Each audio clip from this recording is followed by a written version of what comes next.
Ciao ragazzi, oggi vi mostrerò come collegare la tastiera Focus al vostro XIAOMI Pad 8 Pro.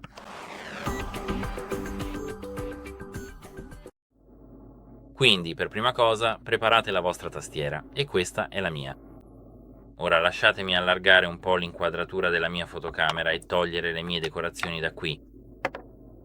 Ovviamente, a parte questo logo qui, per prima cosa dovete aprire la custodia della tastiera in questo modo e prendere il vostro tablet in mano. Posizionatelo così e ora mettete il vostro tablet. In realtà dovrebbe essere tutto qui. Ora potete posizionarlo così e grazie ai magneti tutto dovrebbe funzionare perfettamente.